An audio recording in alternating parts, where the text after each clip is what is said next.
మీ car EMI కట్టలేకపోతున్నారా? మీ car EMI మేము కడతాం. ఈ నెంబర్కి కాల్ చేయండి. నమస్తే, వెల్కమ్ టు సుమన్ టీవీ. నేను విష్ణు, ప్రస్తుతంతో పాటు certified financial planner Ram Prasad గారు ఉన్నారు. వారితో మాట్లాడదాం. సార్ నమస్తే. సార్ రామ్ ప్రసాద్ గారు. నమస్తే అండి విష్ణు గారు. రామ్ ప్రసాద్ గారు, ఒక చిన్న జనరల్ టాపిక్ మాట్లాడుకుందాం. మీ దగ్గరికి రకరకాల వ్యక్తులు వస్తుంటారు ఫైనాన్షియల్ ప్లానింగ్ కోసం. ఈ వ్యక్తుల్లో కొంతమంది మన ఇండియాలో ఉండేవాళ్ళు, మన తెలుగు రాష్ట్రాల్లో ఉండే కొంతమంది క్లయింట్స్ వస్తుంటారు.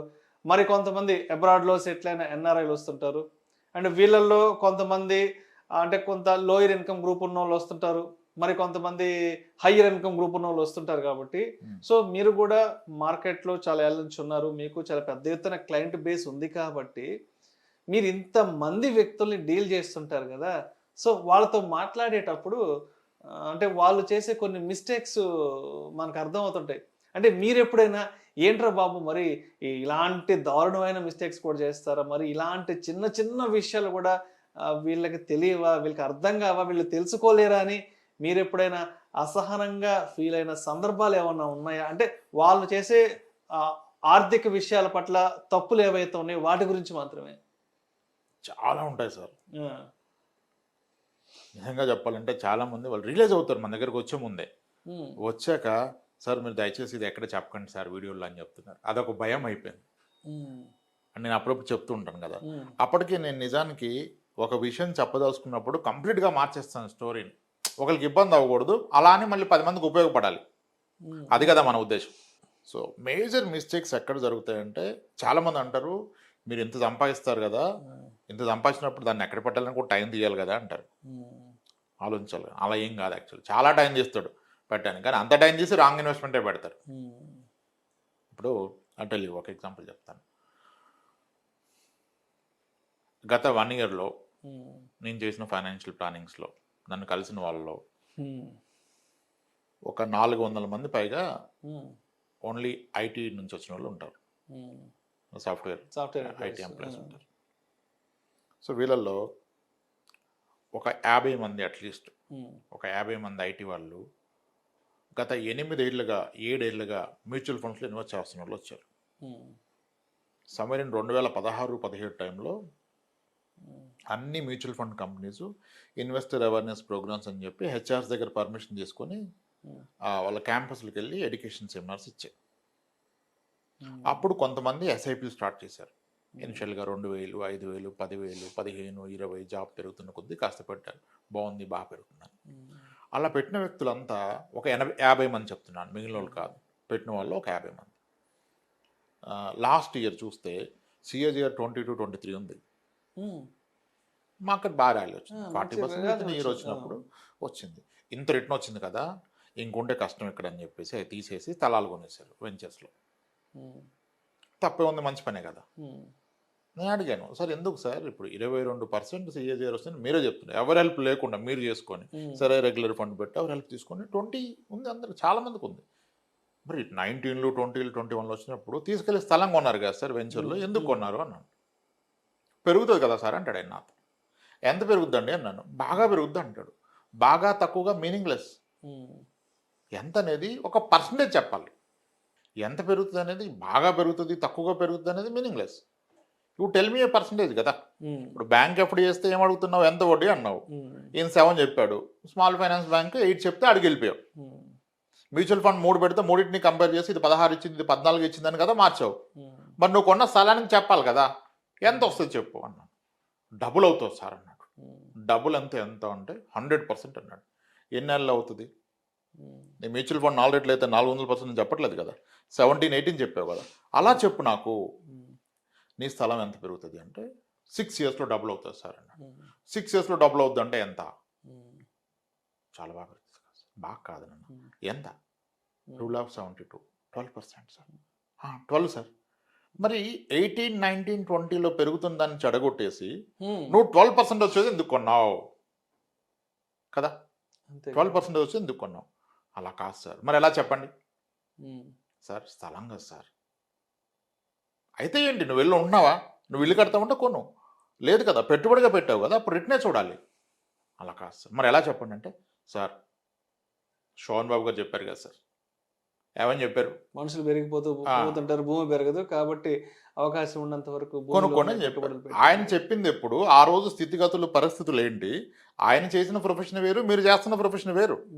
ఆయన ఒక యాక్టర్, గొప్ప యాక్టరు, అద్భుతమైన సినిమాలు, ఆ రోజు ఆయన కొన్ని ఇన్కమ్ లెవెల్స్ వేరు, ఆయన చేశాడు. మీది అలా కాదు కదా. Being an IT employee your paying 30% tax. నెల జీతం మీద సర్వైవ్ అయ్యే వల్ల మనం నువ్వు 100 రూపాయలకి పని చేస్తే 70 రూపాయలు వస్తుంది నీ అకౌంట్కి. ఆ 70 రూపాయలు తీసుకెళ్ళి నువ్వు స్థలంలో పెడితే మళ్ళీ అమ్మితే నీకు సగం బ్లాక్ వస్తుంది. ఫస్ట్ ఆఫ్ ఆల్ నువ్వు కొన్న ఫుల్ అమౌంట్ రిజిస్ట్రేషన్ చేసావా? చేయలేదు సార్. మనకి 11 లక్షలకి అయింది సార్ రిజిస్ట్రేషన్, మనం పెట్టింది 50 లక్షలు సార్. మరి ఎలా మిగిలింది ఏంటి? బ్లాక్ కాదా సార్? మనది వైట్ మనీ కదా సార్. రేపు నువ్వు అమ్మితే నీకు మొత్తం ఇస్తాడు ఎవడన్నా? ఏం చేస్తావు? క్యాష్ వస్తావు చేతికి. సరే పెరిగింది 12 కూడా గొప్పదే, నువ్వు అమ్మావు. రేపు ఆయన అంటాడు మా కూతురు చదువుకన్నాడు. నీ కూతురు చదువుకు వచ్చేసింది, 14 ఏళ్ళు పోయాక నీ కూతురు పీజీకో గ్రాడ్యుయేషన్కి వచ్చేసింది, ఆమె 1 కోటి రూపాయలు కావాలి, నీ స్థలం 1 కోటి రూపాయలు అయింది. నువ్వు అమ్మితే నీకు ఎంత వస్తుంది? వైట్ ఎంత వస్తుంది, బ్లాక్ ఎంత వస్తుంది? సార్ నిజమే సార్, ఒక 60 లక్షల దాకా క్యాష్ వస్తుంది కదా. మరి క్యాష్ ఏ కాలేజ్ వాడు తీసుకుంటాడు చెప్పు నాకు? తీసుకోరా సార్. అది నువ్వు తెలుసుకోవాలి. That is called begin with the end in mind. ప్రతిదానికి అంతం ఏదో చూడాల, నువ్వు ఆలోచించుకో. ఎంతవరకు ఒక ఎమోషన్ పెరుగుతుంది, పెరగదంట్లా. అది ఎవరు కొనాలో వాళ్ళు కొనుక్కోవాలి. ఇప్పుడు కొంతమందికి ఆప్షన్ లేదు, స్థలం తప్ప ఇంకేం కొనలేరు. అన్అకౌంటెడ్ మనీ, అన్టాక్స్డ్ మనీ వచ్చినప్పుడు స్థలం ఒక్కటే కరెక్ట్. ఎందుకు bigger land banks are with politicians. చాలామంది ఉంటారు కరప్షన్, క్రైమ్, ఇల్లీగల్ యాక్టివిటీ చేస్తే వచ్చిన మనీని ఇంట్లో పెట్టుకోలేరు కదా. ఇప్పుడు ఒక తప్పు పని చేసినప్పుడు దాని బెనిఫిట్ అకౌంట్కి తీసుకోలేడు, చేతికి తీసుకుంటాడు క్యాష్ రూపంలో. క్యాష్ ఇంట్లో పెట్టుకుంటే ఇబ్బంది కాబట్టి అతను స్థలం కొనటమే కరెక్ట్. అతను కరెక్టే, మనం కొనడం తప్పు కదా. నువ్వు ఆలోచించావా ఎంతవరకు? నీ కూతురు చదువుకున్నావు వస్తా.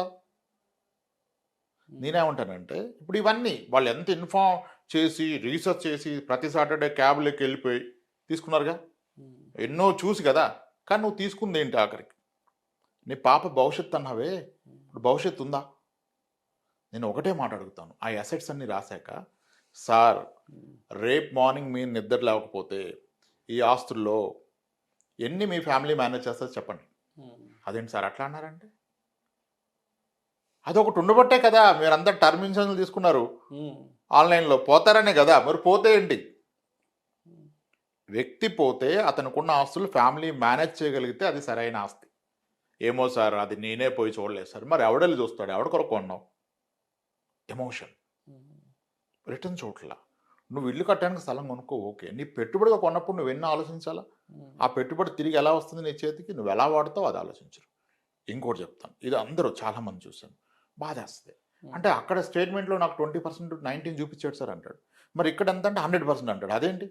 అక్కడేమో యాన్యువల్ చూస్తావు, ఇక్కడ ఎందుకు అబ్సల్యూట్ టర్మ్స్లో చూస్తున్నావు కదా. మా ఫాదర్ కొన్నాడు సార్ 1995లో 1,00,000 రూపాయలకే, ఇప్పుడు 60 లక్షలు అయింది సార్ అంటే 95లో 1,00,000 పెడితే ఫండ్స్లో ఎంత అయింది? 3-4 కోట్లు అయింది ఒక్కో ఫండ్లో. అసలు తీయండి మీరు జస్ట్ గూగుల్లో ఏ ఇయర్ మీ ఫాదర్ మీ తాత కొన్నాడు, ఆ ఇయర్లో స్టార్ట్ అయిన మ్యూచువల్ ఫండ్స్లో worst performed bottom performed fund తీసి అది ఎంత చూడండి. దీనికన్నా 3 రెట్లు ఉంటుంది. అది ఏ క్షణాయన వస్తుంది, వైట్ మనీ వస్తుంది. అది వదిలేసి మనం సెంటిమెంట్ మాడుతున్నాం. ఇంకో పెద్ద మిస్టేక్ నేను ఇన్ఫర్మేషన్ చెప్తున్నా కానీ, 2 employees, government employees, wife and husband వచ్చారు. చాలా క్లోజ్ రిలేటివ్స్, మ్యారేజ్ చేసుకున్నారు, బాగుంది. 3 అమ్మాయిలు వాళ్ళకి, 2 ఒకే డిపార్ట్మెంట్లో పనిచేస్తారు. చాలా స్ట్రెస్లో వచ్చారు మన దగ్గరికి, చాలా స్ట్రెస్లో. చూస్తేనే చాలా స్ట్రెస్లో ఉన్నారు అని అర్థమవుతుంది. ఫ్రస్ట్రేషన్లో ఉన్నారు, స్ట్రెస్ కూడా చాలా ఫ్రస్ట్రేషన్. ఏంటి సార్ ఇంత స్ట్రెస్లో ఉన్నారు మీరు అని అడిగారు. సార్ ఆవిడే మాట్లాడుతుంది, ఆయన మాట్లాడలే. సార్ మేము ఒక తప్పు చేసాం సార్. చెప్పండి మేడం. సార్ మేము 2 years బ్యాక్ ఒక పొలం కొన్నాం సార్ 15 లక్షలకి. అది 6 నెలలకే 30 లక్షలు అయిపోయింది. డబుల్ అయిపోయింది సార్ 6 monthsలో. సో కాబట్టి మా ఆయన మళ్ళీ కొందామని ఫిక్స్ అయిపోయాడు. మళ్ళీ ఇంకో స్థలం, ఇంకో పొలం.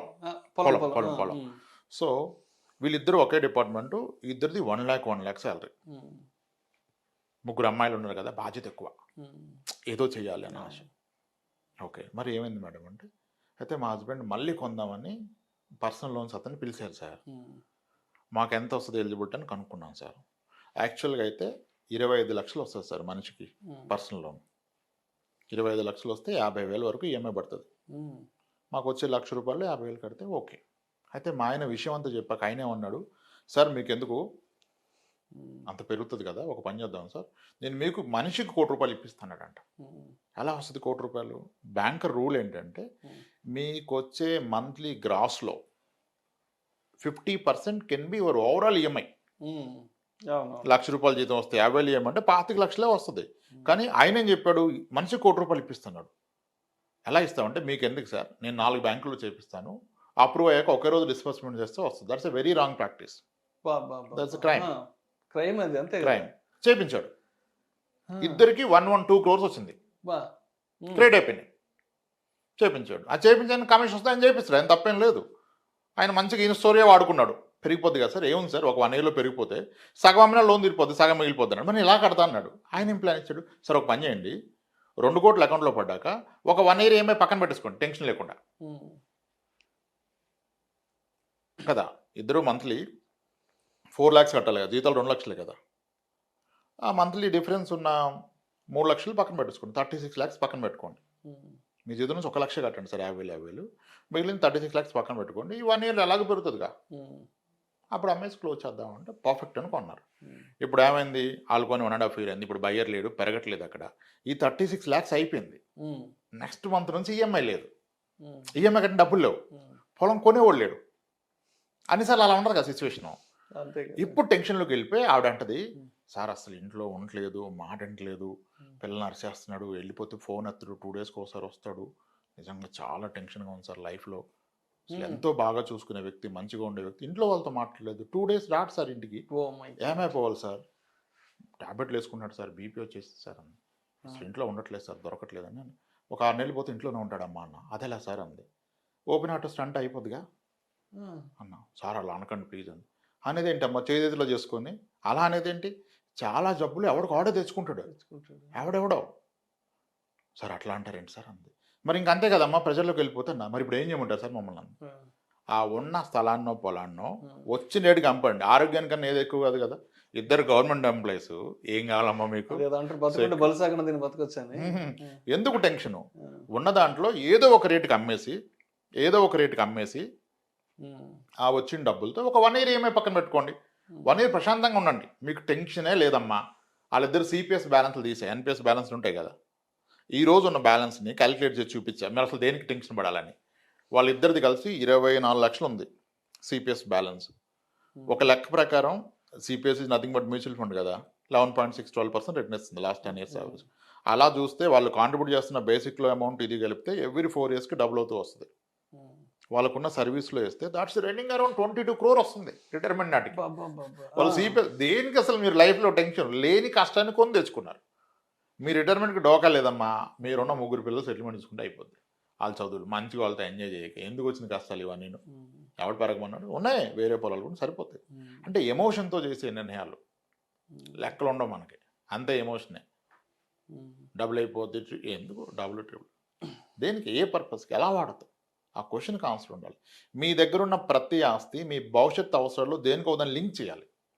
ఈ ఆస్తి పర్పస్ ఇది, ఈ పొలం దీనికి, ఈ స్థలం దీనికి, ఈ మ్యూచువల్ ఫండ్ దీనికి, ఈ ఎఫ్డి దీనికి, ఈ ఫిక్స్డ్ ఇన్కమ్ ఇచ్చే ఇన్సూరెన్స్ పాలసీ దీనికి, అదేదో మ్యాచ్ అయితే రైట్. ఇప్పుడు మీ స్టోర్ రూమ్లో ఒక ఎక్విప్మెంట్ ఉంది సార్, మీ స్టోర్ రూమ్లో ఒక ఎక్విప్మెంట్ ఉంది, ఒక పనిముట్టు ఉంది, అది దేనికి వాడతారో తెలియదు, క్లారిటీ లేదు, అప్పుడు దాన్ని ఉంచుకోవడం ఎందుకు, తీసి బయటపడేయాలి.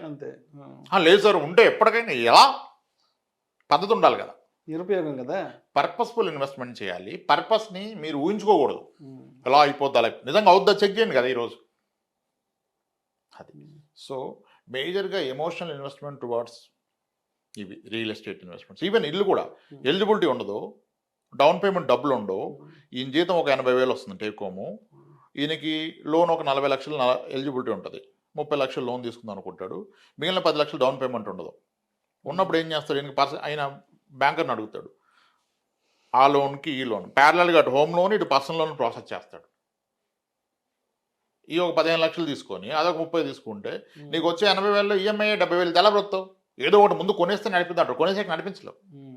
I see lot of people aggressive steps. నీ దగ్గర ఉన్న డబ్బులతో చేస్తే ఓకే, నీ దగ్గర లేని డబ్బులతో చేయొద్దు ఇన్వెస్ట్మెంట్. నీ దగ్గర ఉన్న డబ్బుతో రాంగ్ చేస్తే ఓకే, నీ భవిష్యత్తు డబ్బులతో చేస్తున్నావు, నీ దగ్గర లేని డబ్బులతో చేస్తున్నావు అంటే నీ భవిష్యత్తుని తాకట్టు పెడతాం. అది మేజర్ మిస్టేక్ సార్. చెప్పలేం, చాలా ఉంటాయి. ఓపెన్గా చెప్పలేం, ఉన్నట్టుగా చెప్పలేం, చెప్పకూడదని రిక్వెస్ట్ చేస్తారు. కానీ అప్పటికి మార్చి ఎందుకు చెప్తా అంటే ఎవరికైనా హెల్ప్ అవుద్దని. ఇప్పుడు ఆ పని చేసేవాడు ఆగిపోతాడు. ఆ పని తప్పు చేయకూడదు ఆలోచించి ఆగితే ఓకే. ఇప్పుడు హెల్త్ ఇన్సూరెన్స్ ఎక్కువ తీసుకోమన్నాం. ఇప్పుడు కనీసం ఒక 4-5 మనకు ఎదురుపడ్డారు. సార్ మీరు చెప్పాక తీసుకోబట్టి హెల్ప్ అయింది సార్, 18 లక్షలు అయిందని చెప్తాడు ఒక ఆయన. 18 లక్షలు బిల్ అయింది సార్, నిజంగా మీరు చెప్పబట్టి అయింది సార్. మా బామ్మర్దే ఏజెంట్ సార్, వాడు ఎందుకు సరిపోద్ది అన్నాడు సార్, మీరు చెప్పబట్టి పెంచే ఈలోపు మా వైఫ్కి ప్రాబ్లం వస్తే 18,60,000 అయింది సార్, సెటిల్ అయింది సార్, మొత్తం హ్యాపీ సార్. నాకు కూడా ఒక కొంతమంది ఫ్రెండ్స్ ఉన్నారు. అంటే ఏరా ఎంత ప్యాకేజీ ఏంటంటే, అంటే మామూలుగా మంత్లీ 1 lakh వస్తుందిరా, పర్లేదు పర్లేదు 80-90 ఈఎంఐకి పోతుంది అంటారు. ఎందుకు ఇంకా అంత మాత్రానికి ఉద్యోగం కూడా నాకు ₹1,00,000 జీతం 80-90 ఈఎంఐలు కట్టుకుంటూ ఉంటారు. అది ఏంటో నాకు అర్థం కావట్లేదు. ఆ పర్పస్ ఆఫ్ ఇన్వెస్ట్మెంట్ ఏంటో, ఆ పర్పస్ ఆఫ్ జాబ్ ఏంటో నాకు అర్థం కావట్లేదు. ₹1,00,000 జీతం 80-90 ఈఎంఐ అంటున్నారు. ఏంటో సార్ నాకు అర్థం కాదు. నాకు అనిపిస్తుంది ఈఎంఐలు కట్టుకోవడం కోసమా ఊరి నుంచి కష్టపడి అక్కడికి వచ్చి హైదరాబాద్లో ఉండి ఈఎంఐల కోసమా తల్లిదండ్రులు వదులుకొని వచ్చి ఎడబడి ఈ చావులు ఎందుకురా బాబు అనిపిస్తుంది సార్ నాకు అసలు. క్లారిటీ ఉండదు సార్. ఎమోషన్, సోషల్ ప్రెస్టేజ్ 50-60 లక్షలు పెట్టి ఇంటి లోన్ తీసుకుంటారు, 20-30 లక్షలు పెట్టి కారు కొనేస్తున్నారు, నెలకు ₹1,00,000 ఈఎంఐ అంటున్నారు. ఏంట్రా ₹1,00,000 ఈఎంఐ కట్టుకోవడం కోసం నెల్లూరు నుంచి ఇక్కడికి వచ్చి బతకాలనిపిస్తుంది. నేను ఇదే అడుగుతాను చాలా మంది. నెల్లూరు నుంచి బతకడం కోసం ఇక్కడికి వచ్చి ₹1,00,000 ఈఎంఐ కట్టడం అవసరమా? Different problems. వీళ్ళంతా ధనవంతులాగా బ్రతకాలనుకున్నారు, ధనవంతులు అవ్వాలనుకోవట్లా, అలా ధనవంతులాగా బ్రతకడానికి ట్రై చేస్తున్నారు. అప్పుడు రాబోయే డబ్బును వాడుకుంటాం. అంటే దానికి వాళ్ళు చెప్పే విషయాలు నాకు అర్థం కాదు. ప్రతిసారి బస్సులో ట్రైన్లో తిరగలేకపోతున్నాం, హ్యాపీగా హైదరాబాద్ నుంచి నెల్లూరు కార్లో వెళ్ళిపోవచ్చు, అందుకని సరిగ్గా దాన్ని కూడా కాదనలేము మనం. దాన్ని కూడా కాదనలేము. అఫోర్డబిలిటీ ఉంటే నువ్వు తీసుకోవచ్చు. One should prioritise. నా భవిష్యత్ అవసరాలు ఏమొస్తున్నాయి, ఆ ఫుల్ఫిల్ అన్నీ తీసుకోవాలి. కార్ తీసుకోవాలి, వెకేషన్కి వెళ్ళాలి, you should spend more money and life style. ఖర్చులు తగ్గించుకోవడం తప్పు, ఖర్చులు తగ్గించుకోమని ఎక్కడ చెప్పట్లా. అవన్నీ చేస్తూ ఒక ఇన్ఫార్మ్ డిసిషన్ తీసుకోవాలి. దేనికైనా క్లారిటీ ఉండాలి. 10-15 మిగిల్చుకోవడం కోసం హైదరాబాద్లో ఉన్నట్టు అనిపిస్తుంది నాకైతే. ₹1,00,000 చేస్తూ 80-90 అంటే 10,000 మిగులుతుంది. 10,000 మిగిల్చుకోవడం కోసం నెల్లూరు నుంచి ఇక్కడికి వచ్చి పొద్దున 9 గంటలకు 10 గంటలకు ఆఫీస్కి వెళ్ళి సాయంత్రం 6 గంటలకు 7 గంటలకు వచ్చి ట్రాఫిక్లో 2-3 గంటలు ఇరుక్కుపోయి అవసరమా ఇన్ని బాధలు 10,000 సంపాదించుకోవడం? అంటే చెప్పాలంటే అసలు రియల్ శాలరీ 10,000. మీరు చెప్తుంటారు కదా, మన ఖర్చులన్నీ పోను, మన సేవింగ్స్ అన్నీ పోను, మన ఇన్వెస్ట్మెంట్స్ అన్నీ పోను, ఏదైతే మిగులుతుందో అదే మన శాలరీ. అంటే 10,000 శాలరీ కోసం నెల్లూరు నుంచి ఎక్కడికి వచ్చి బతుకుతున్నాం, 90,000-80,000 ఈఎంఐలు కట్టుకుంటాం. లేదండి సార్, ఇక్కడ ఇన్కమ్ ఆపర్చునిటీస్ ఎక్కువ. అందరూ ఎక్కడి నుంచో వచ్చి మళ్ళీ పెంచుకున్నారు కదా జీతాలు, దట్స్ ఆల్ గ్రేట్. కానీ ఒక పెట్టుబడి పెట్టే ముందు 2-3 సార్లు ఆలోచించాలి. దేనికి, పర్పస్ ఏంటి. ఎవరు చెప్పినా నమ్మొద్దు, ఆలోచించండి. క్యారీడ్ అవ్వద్దు, పొగిడితే కొనొద్దు. నువ్వు గ్రేట్ రా, నువ్వు బాగా భలే కొన్నావు రా, నువ్వు అప్పుడే ఒకటి ఇంకోటి అంటే ఇటు రెచ్చిపోతాడు. అది మిస్టేక్, జనాలు రెచ్చగొడతారు. నెల్లూరులో ఉన్న ఫ్రెండ్స్ ఏం చెప్తారు తెలుసా, అరే విష్ణు మీరు ఆడండి ఇంత సంపాదిస్తున్నారు, హ్యాపీగా నెల్లూరులో ఉండి నెలకు 40,000-50,000 సంపాదించుకుంటే కాలు మీద కాలు వేసుకుని రాజాలాగా బతకొచ్చురా మా నెల్లూరులో అంటే. మంచిదే, కరెక్ట్. ఏముంది అంటే ఇక్కడ ఎవరి వర్షం తప్పు పట్టాలో, ఎవరి వర్షం రైట్ అనుకోవాలో అర్థం కావట్లేదు. అంటే బ్రతకడం కోసం హైదరాబాద్కి రావడం కరెక్టా తప్ప అర్థం కాదు, లేదంటే 40,000-50,000 సంపాదించకుండా సొంత ఊర్లో ఉండడం కరెక్టా రాంగ్, అది కూడా అర్థం కాదు. అంటే కేస్ టు కేస్ సార్, ఎలా ఉంటాయంటే కేస్ టు కేసు. ఇప్పుడు యాక్టర్స్ చేసేది తప్పులు వేరు, డాక్టర్లు చేసే తప్పులు వేరు, ఎన్ఆర్ఎస్ చేసే తప్పులు వేరు. ఒక్కొక్క సెట్కి ఒక్కొక్క రకమైన డిసీజ్ ఉంటుంది. కొన్ని ఏరియాల్లో కొన్ని జబ్బులు ఉండేటట్టుగా కొన్ని సెక్టార్ పీపుల్కి కొన్ని తప్పులు చేసేదానికి ఎక్కువ వెసులుబాటు అంటే చుట్టూరు అలా ఉంటారు కదా. ఇప్పుడు ఒక గవర్నమెంట్ డాక్టర్ స్థలంగా ఉంటే చాలా క్లియర్గా ఉంటుంది టైటిల్. ఎందుకు తెలుసా, ఈ గవర్నమెంట్ డాక్టర్లు పిహెచ్సీలు అక్కడ చేస్తారు కదా, అక్కడ ఒక పోస్ట్ మార్టం చేయాలంటే ఒక డాక్టర్ స్ట్రోక్ ఈజ్ ఫైనల్, ఒక ఎస్పీ కూడా వచ్చి వాళ్ళ ముందు రెస్పెక్ట్ఫుల్గా మాట్లాడతాడు. సో చాలా అంటే వాళ్ళకి రిలేషన్స్ ఉంటాయి. సో ఒక పొలాన్ని ఎక్కడ కూర్చొని వ్యాలిడేట్ చేస్తాడు, ఒక రేటుకి తగ్గొట్టేస్తాడు. ఒక ప్రైవేట్ డాక్టర్ టైం తక్కువ ఉండటం వలన ఇతను ఎక్కువ కొంటాడు, మళ్ళీ వెళ్ళి చూసుకోడు. ఒక గవర్నమెంట్ డాక్టర్ వెళ్ళి చూస్తాడు. యాక్టర్స్ చేసే మిస్టేక్స్, యాక్టర్స్ లైఫ్ స్టైల్ బాగా పనిచేసుకుంటారు, ప్రొజెక్ట్ చేసుకోవాలని చెప్పి ఒక లిమిట్ చూసుకోవాలి. అలా మనం డిఫరెంట్ ప్రొఫైల్ చూసినప్పుడు ఒక్కొక్క ప్రొఫైల్ ఒక మిస్టేక్ చేస్తారు. డాక్టర్స్ మిస్టేక్స్ వేరు, యాక్టర్స్ మిస్టేక్స్ వేరు, మళ్ళీ డాక్టర్స్లో ప్రైవేట్ డాక్టర్స్ వేరు, గవర్నమెంట్ డాక్టర్స్ వేరు, ప్రాక్టీసింగ్ డాక్టర్స్ వేరు. అగ్రెసివ్ బిజినెస్లు సెటప్ చేసి మల్టీ స్పెషాలిటీ హాస్పిటల్స్ కట్టేసి వందలు పదుల్లో జరుగుతాయి ఇన్సిడెంట్స్. మీడియాలోకి వస్తున్నాయి తక్కువ, విపరీతమైన సెస్లో వచ్చేస్తారు. రైట్. ఏం చేస్తాం? చాలా ఒక్కొక్క ఎన్ఆర్ఐ చేస్తున్న మిస్టేక్స్ వేరు, ఒక్కొక్క సెక్టర్ ఒక సెట్ ఆఫ్ మిస్టేక్స్ చేస్తారు. సో అలా అందరిది కలిపి చెప్పలేం. చెప్పలేదు. గవర్నమెంట్ ఎంప్లాయ్ చేసే మిస్టేక్స్ వేరు, కామన్ మిస్టేక్స్. గవర్నమెంట్ డాక్టర్స్ చేసేవి వేరు, ప్రైవేట్ డాక్టర్స్ చేసేది వేరు, ఎన్ఆర్ఐ చేసేది వేరు, ఐటీ వాళ్ళు చేసే మిస్టేక్స్ వేరు. సెక్టర్ వైజ్గా ఉంటాయి మిస్టేక్స్. Right. వాళ్ళు ఒకసారి మనం కూర్చొని వాళ్ళకోలేని ఎవరైనా కూర్చొని ఆలోచించుకొని ఒకసారి అన్ని వెసులు చేసుకొని పక్క పక్కన వేసుకొని తెలుసుకోవాలి. చేసుకుంటే తెలిసిపోతుంది అంతే. Right. Thank you sir, thank you so much Ramprasad గారు. థ్యాంక్స్.